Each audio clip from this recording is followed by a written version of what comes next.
review. I've read quite a few books in the last 2 weeks. Admittedly, many of them are novellas. I've been in the mood for novellas this year. I don't know why. It's just the year for them. And it kind of worked out. I had several of them on my shelf, so I'm happy to be making progress. And it's satisfying because it feels like I have a really high book number count, even when they're super small. But we are going to start with the books that I've read so far. I think just this month. Am I wrong? I think this month. And we're going to start with the 2 biggest books that I read because the rest of them are super short.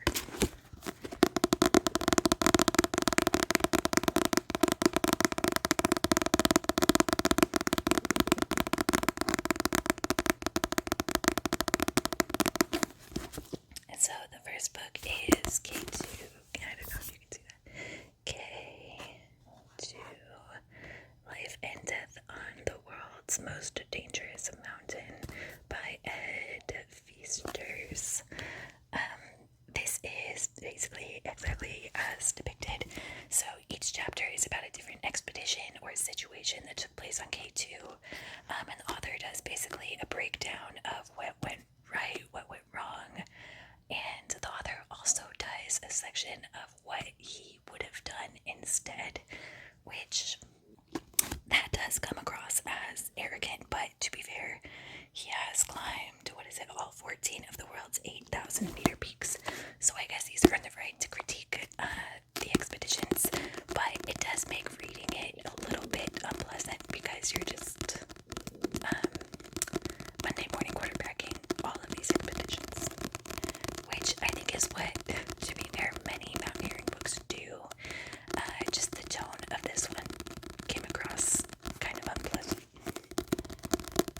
But this is a pretty classic mountaineering book, so if you like mountain climbing stories, you've probably already read this. But if you're like me and it was on your TBR, I just got it done and it was not my favorite, but I'm not mad about it.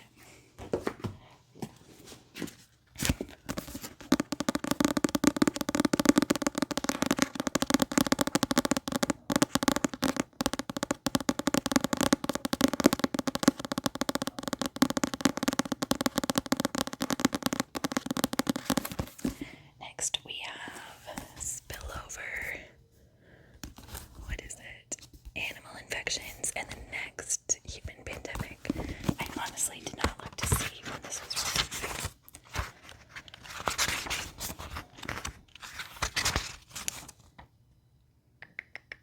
First published as a Norton paperback in 2013. So this is about crossover diseases from animals to humans, and just each chapter is about a different virus or outbreak. I thought the writing of this was good. I thought the author did a great job of doing both field work and academic work. Sometimes when you read nonfiction, you'll find that the author clearly liked to be in the library but did not want to do interviews or vice versa. And I thought this book had a really good balance between the two. So again, as somebody who likes to read this type of book, I thought it was very interesting and I enjoyed it. So.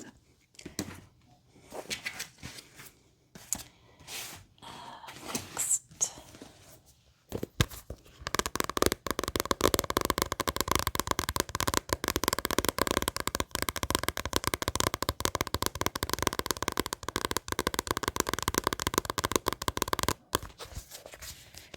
Next, I read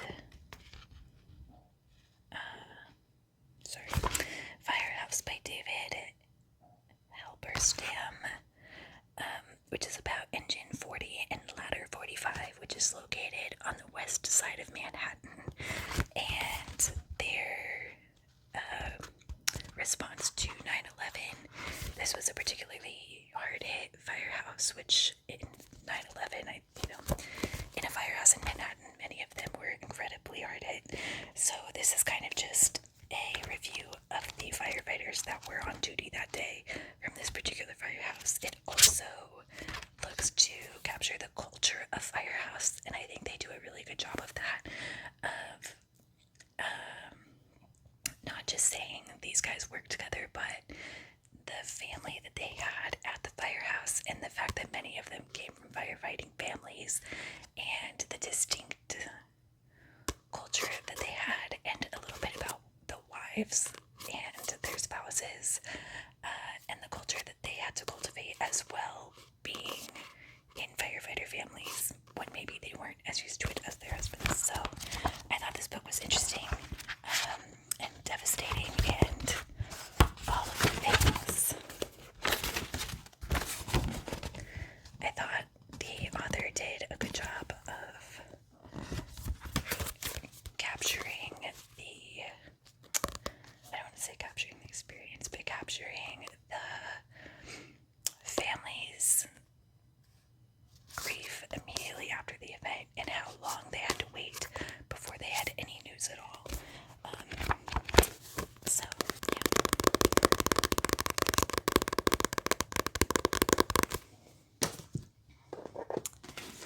We'll stick with our nonfiction next.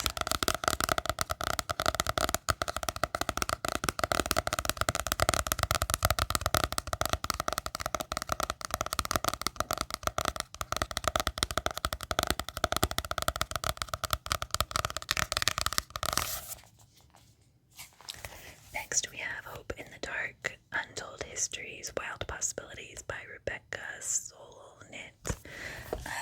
This was an impulse buy from a bookstore. I knew nothing about it going in, and I honestly kind of hated this book.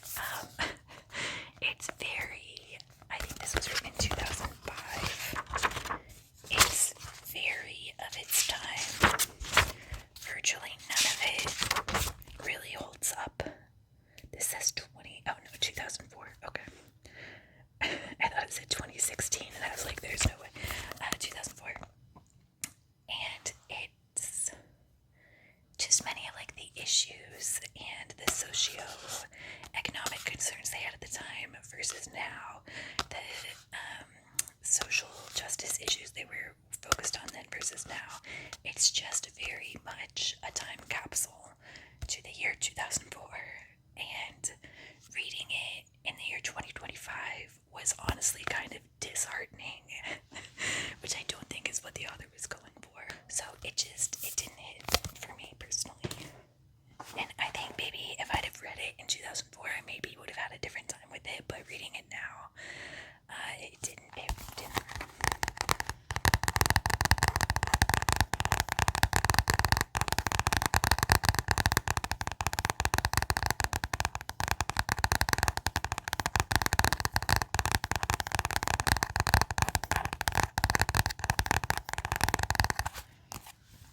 Next, we have Hiroshima by John Hersey. This was originally published, I want to say, in the New York Times, but told in kind of like weekly installments in the New York Times for U.S. citizens to understand the scope of the aftermath following the atomic bomb. And so this is basically interviewing, here you have your cast of characters here, interviewing all of these individuals or following their stories throughout the book, and kind of from immediately after to at the point when they were resettling in the town. So this was devastating and an interesting insight as well. I think there's a lot of cultural differences, and I thought that was an interesting experience to learn about, not just in terms of culture, like different countries, but culture from the different eras. Like this was World War II, right? And so the way that they experienced or expressed emotions was slightly different from how we would do that now. And like when you talk to your grandparents and they use language from a different time, it's kind of like that. So I thought this was an interesting perspective in that capacity as well. Okay, that is all my nonfiction. So we're going to switch to fiction that I've read. I only have 2 more books that I've finished. So.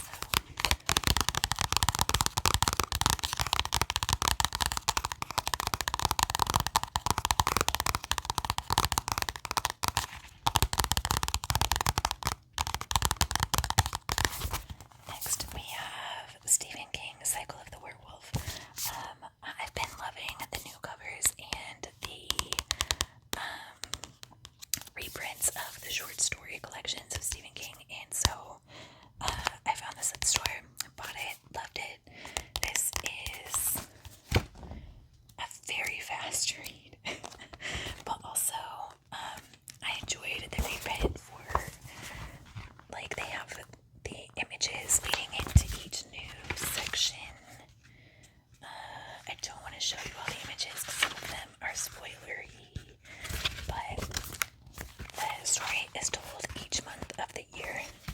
So, like, each chapter is the next month and what happens on the full moon of that month. So, I thought that was a fun way to build tension, and it was just a fun Halloween read, basically.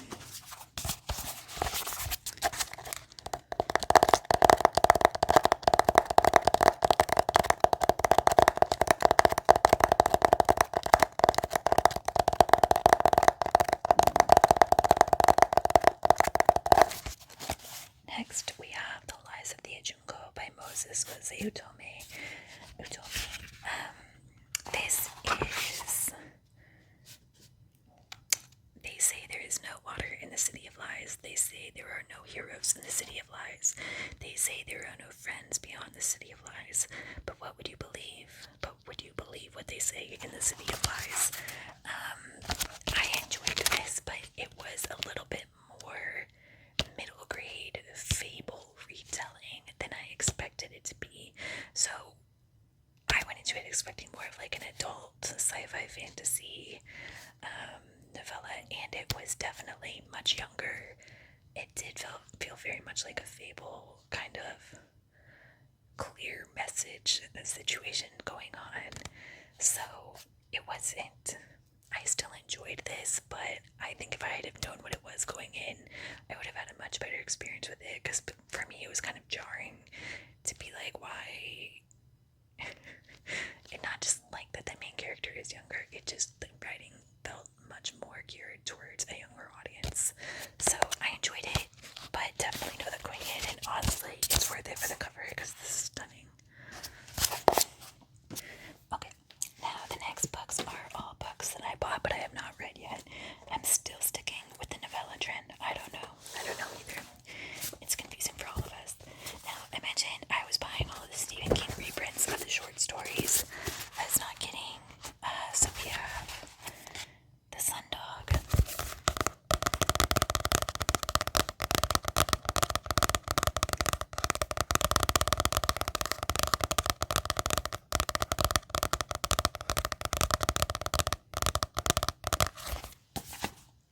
So this says, Kevin Delavan wants only one thing for his 15th birthday, a Polaroid Sun 660. There's something wrong with this gift though. No matter where Kevin aims the camera, it produces a photograph of an enormous, vicious dog. In each successive picture, the menacing creature draws nearer to the flat surface of the Polaroid film, as if it intends to break through. When old Pop Merrill, the town's sharpest trader, gets wind of this phenomenon, he envisions a way to profit from it. But the sundog, a beast that shouldn't exist at all, turns out to be a very dangerous investment.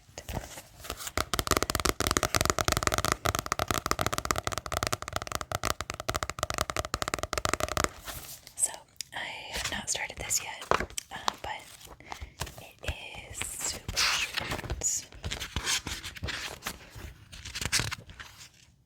At 191 pages, so I expect it to be a fairly quick read. I don't think it has any other like chapter images like the werewolf book. And then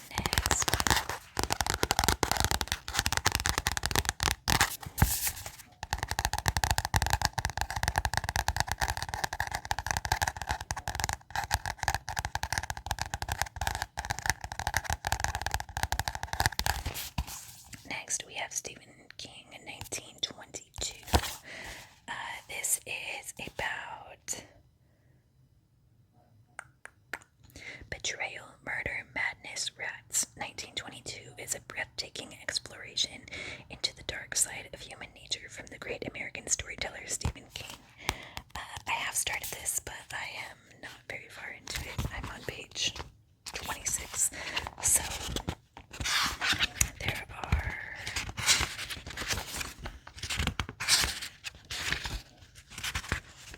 129 pages in this, so again, another quick read when I get to it.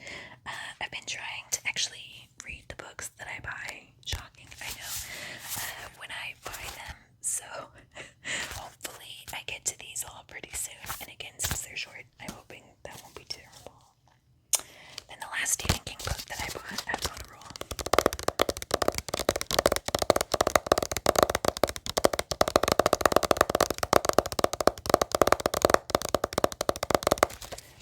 this is The Life of Chuck. I watched the movie, absolutely loved it, and so I bought the book to read. I did that in the wrong order, but sometimes I like to watch the movie first because I think it makes it, because I'm still going to enjoy the book, but it makes me enjoy the movie more when I go into it first, and I want to like all of the things. So, again, this is a super short story, and I'm not going to tell you anything about it because I don't want to spoil it. It's so short. If I tell you anything, it will be spoilers. But I am interested to see how much like the book is. I would assume pretty close because the book is short, and typically those are closer adaptations, but we'll see.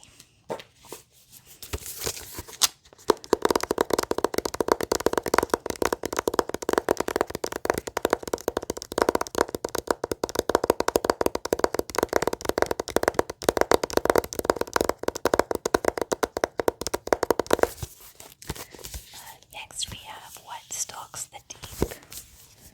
What Stalks the Deep. Can you see that at all? I don't know. By T. Kingfisher. I've been reading all of the T. Kingfisher books that I can get my hands on lately. My mom has also been reading their books, and I think it's been funny because we've both read several, like maybe 10 each, but we've read 10 opposite books. So, even though we're both reading the same author, we have not read the same books, and I think that's impressive. I love... That's wrong. Okay. I love the slash marks. You have the end pages.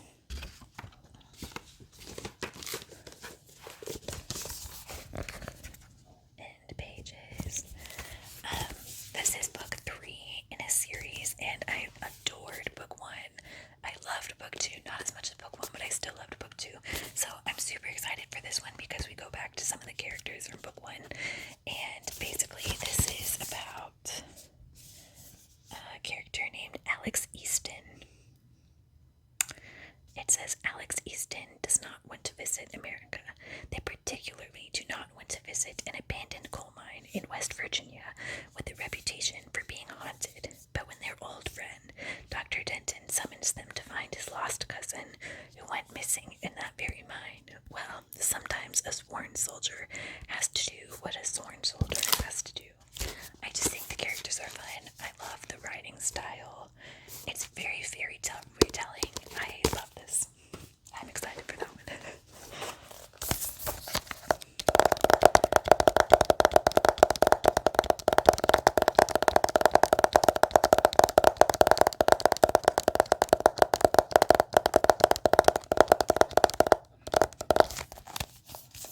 This is The Pale House Devil by Richard Cadre.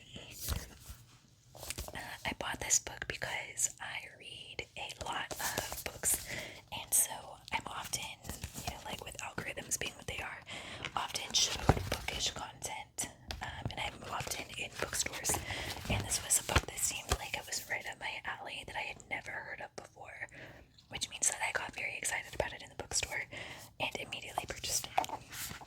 It says, Ford and Newland are paranormal mercenaries, one living, one undead. One of them kills the undead, the other kills the living. When a job goes bad in New York, they head west to wait for the heat to cool down. There, a young woman named Tilda Rosenblum hires them on behalf of wealthy landowner Shepard Mansfield to track and kill a demon haunting a mansion in remote Northern California. So, it's a haunted house book. For those of you who don't know, I've been accidentally kind of on a journey with haunted house books where I'm reading all of the classic haunted house books that I can get my hands on.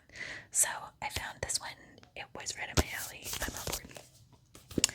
So, that is all of the books that I've acquired recently and that I've read recently. Let me know if you have any book recommendations, especially for Nonfiction November, because I'm trying to make some progress on my nonfiction books this month. So thank you so much for watching,